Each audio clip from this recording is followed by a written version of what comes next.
What if the biggest lever is your business, your health, and even your sense of purpose? Isn't strategy or the hustle, but the quality of your relationships. The way we relate to partners, children, colleagues, and even to ourselves quietly shapes every outcome that we experience. And tonight we are exploring how those invisible dynamics run the machine behind our lives. So, hey, dear listeners, welcome back to another powerful episode of Mind Meets Machine, the podcast where human patterns meet conscious choice. I'm your host, Avik, and joining me today is a lovely guest. Please welcome Parish Walker. So, welcome to the show. Thank you for having me. Amazing, amazing. So, thank you so much for joining us today. And for all the listeners, I'd love to say that before we dive deep into the discussion today, I'll quickly love to introduce you with Charisse. So, she is the author of Flipping the Iceberg, entrepreneur, coach, and the mother of six.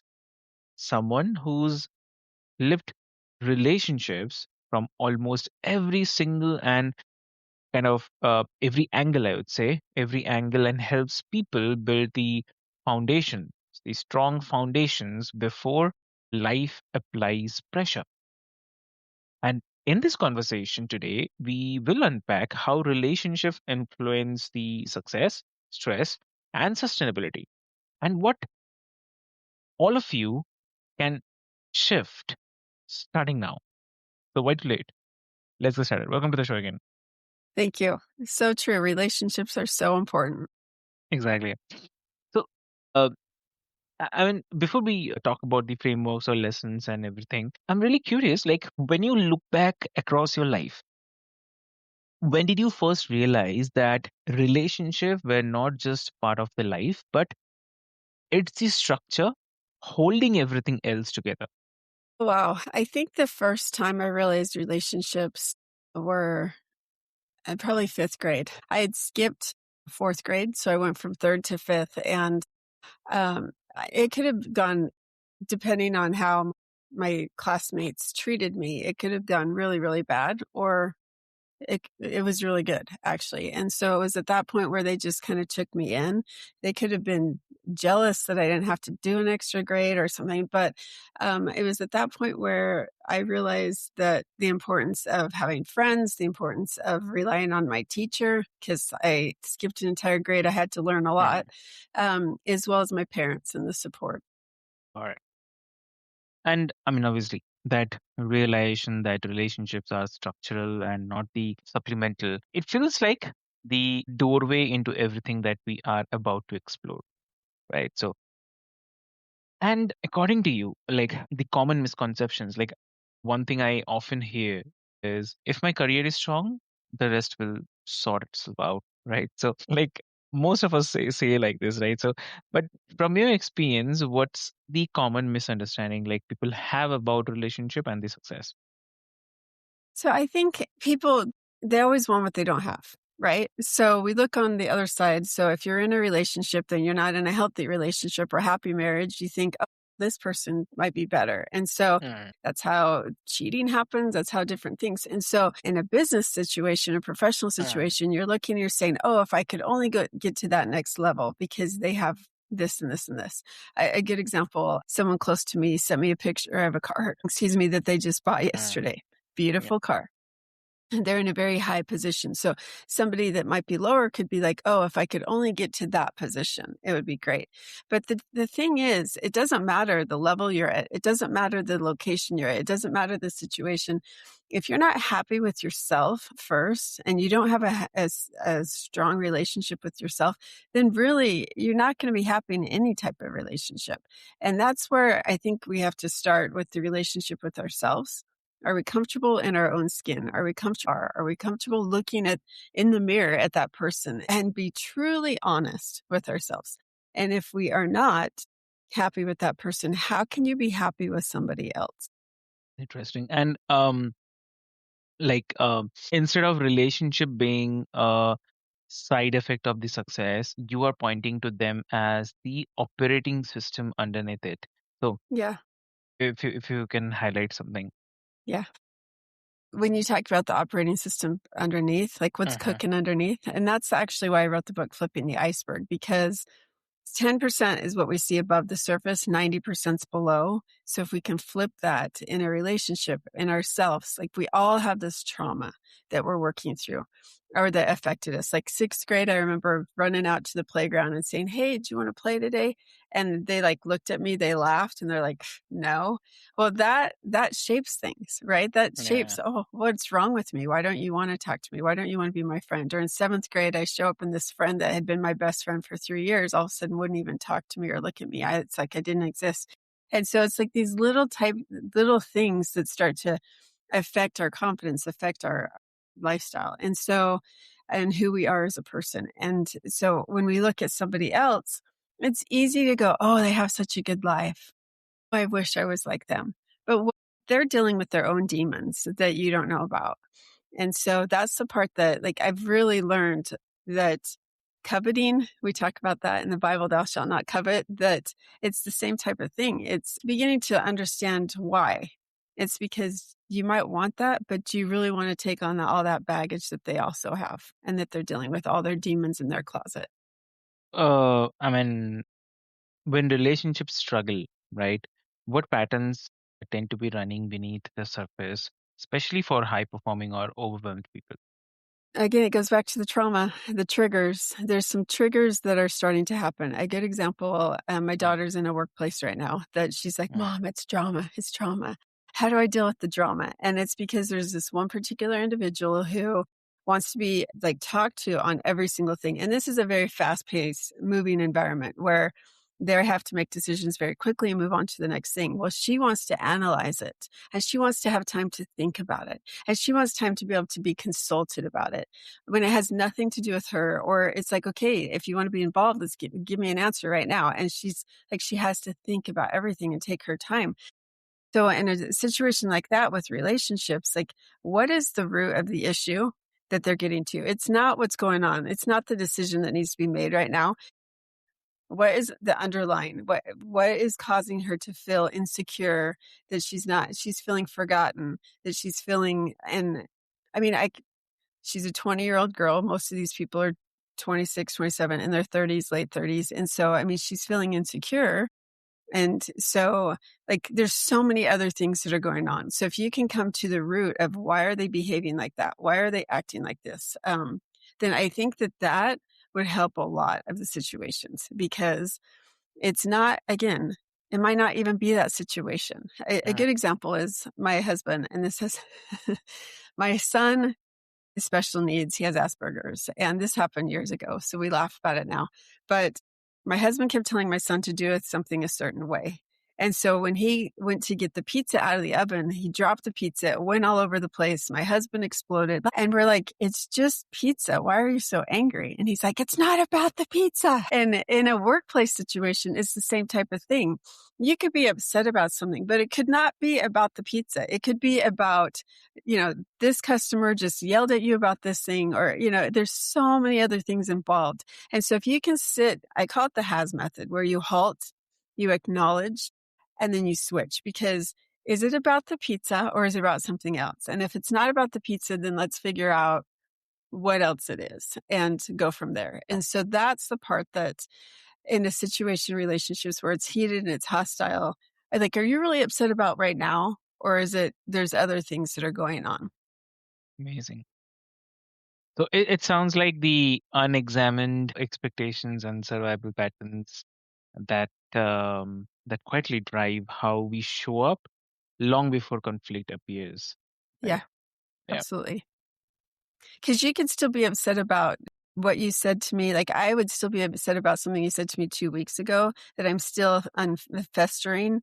And so the fact that you just said something to me again is going to, like, catapult me. And you're thinking, what? I barely said anything. Well, it's because I'm mad at what you said to me 2 weeks ago.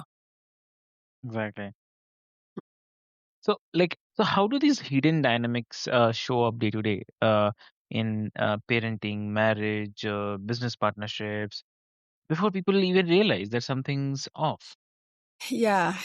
First of all, you have to acknowledge it. And they show up because maybe you were driving on the road. and you got cut off, right? And maybe while you got cut off, you spilled your coffee on your lap. Or, I mean, there's like these little day-to-day things that start to feel like insignificant, or I mean, the insignificant things start to feel significant. So they become like little pebbles that now go into boulders. And so I really believe in self-care. You have to have an out. You have to have something where you can go and decompress. Like for me, I get a massage every single month faithfully. It's a little expensive, but you know what? My health is important to me. My mental health is important to me. And so if you can start to do little things, and so the patterns, like if you start to feel like you're getting irritable very quickly over something that's not a very big deal. If you feel yourself like when you get out of bed and you're not excited for the day, then there's some issues. And so you need to start looking internally and start asking yourself questions about, okay, I don't enjoy what I'm doing anymore. I'm not finding pleasure in what I'm doing anymore. I don't find excitement. It's not something I want to get out of bed for.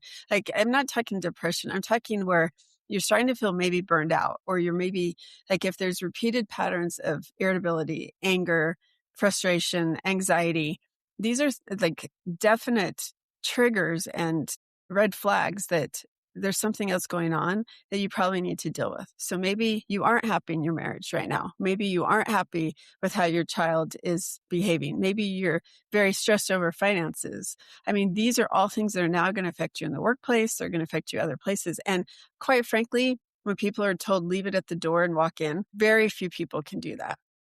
Extremely true. And suppose if someone is listening and thinking that I feel that strain, right? So where a grounded place to begin? I mean, internally or relationally, um, without trying to fix everything at once.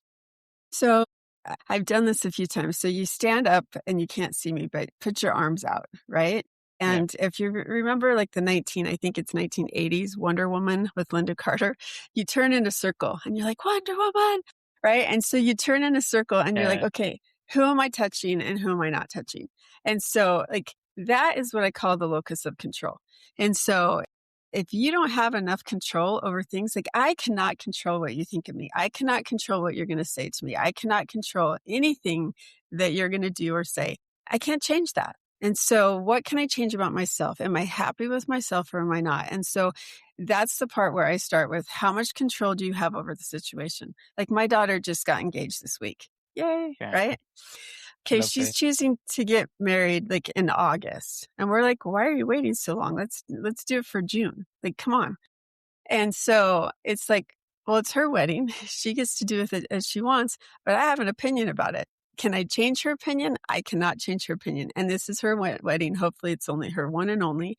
So let her have the moment and enjoy it. Am I going to be excited about that time? Probably not, but oh well, she needs to be happy on her wedding day.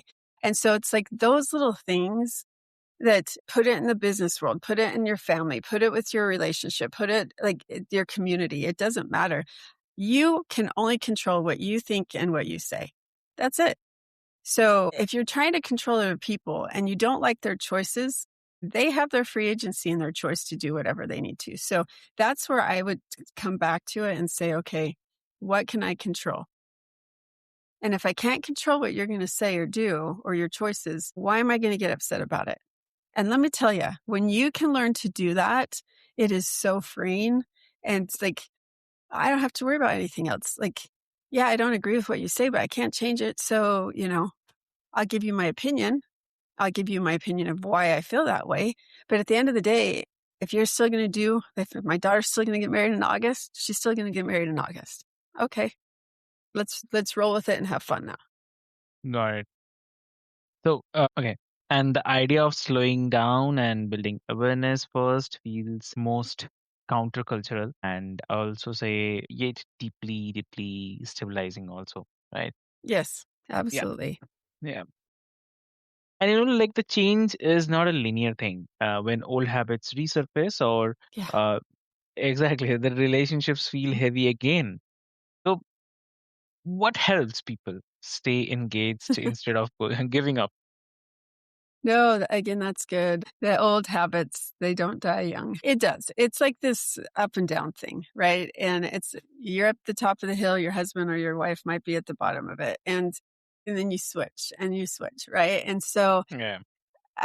again, I truly believe in self-care. I do believe that you need to be able to take time for yourself and fill your bucket. And so what brings you joy?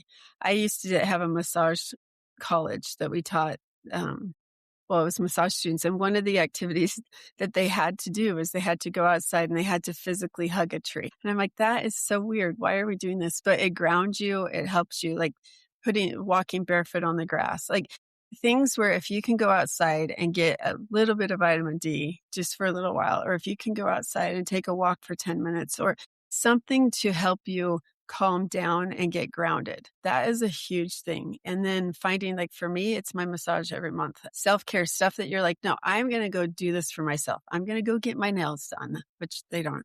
I'm going to go, whatever it may be. Like for me, a couple of years ago, my goal was to run a marathon. So every day, here's my time. I'm going to go and run. And so that was honestly a great time in my life for many reasons. And so you just have to, like, it's okay to do self-care. You really Mhm. need to. Because if your bucket, I always think of it because I'm visual, you're constantly putting stuff in. Well, if you're constantly taking stuff out of this bucket, here you go, here you go. Eventually there's nothing left. So you have to put, it's just like a bank account. You have to deposit money to be able to spend money. So also like um for someone who is listening who feels stuck or disconnected, where in their life are they should ask a relationship to carry weight? It was never meant to hold alone. So, like, where should they go with the relationship? Hmm. Yeah. Sometimes you have to ask other people. You might need a coach. You might need Yeah. somebody a therapist that can help you see it from a different perspective. Sometimes, like, I'll call sometimes my girlfriend, like, am I out in left field here? Like, do I have a right to be upset? And of course, they're going to validate you, right? But it's like, no, Yeah. for real. Like, don't just tell me what I want to hear. Like, what is your opinion? And where can we go from here? An animal, I guess, that is meant to be, we're a herd. And we are supposed to interact with people. We are supposed to have touch with people. We are supposed to have relationships. And so if you isolate yourself, I know many people actually that have isolated themselves and they've gone crazy, or they have lost their mind, like created dementia because they stay by themselves so much, or like the social skills are not there. And so I really think, like, reach out. And if that means that you need to join some type of a group, or social group or something, but you have to be able to interact with people and you need to be able to get some social skills to feel like, that you're a part of something. That's essential. Did I Yep. answer your question? Yeah, definitely. Okay. And so if someone wants to connect with you, want to know more about your work, where they can find you. Yeah, so I do relationship workshops. And so Charisse Walker, CHARISSEWALKER. So CharisseWalker.com is how you can find me. Lovely. So, dear listeners, what I'll do is I'll put all the links and the details into the show notes for your easy reference. And with this hope, I'd love to say thank you so much for being a part of Mind Meets Machine. And dear listeners, like one more thing is what we have learned from today's conversation, right? So, if this conversation has started something, then sit with it. Like relationship don't the urgency; they actually invite the awareness, right? So do let us know what you also think. Have you even faced any kind of situations or not? So, with this hope, until next time, this is your host, Avik. So, stay curious about how your inner world shapes the life that you are building. So, thank you so much. Thank you.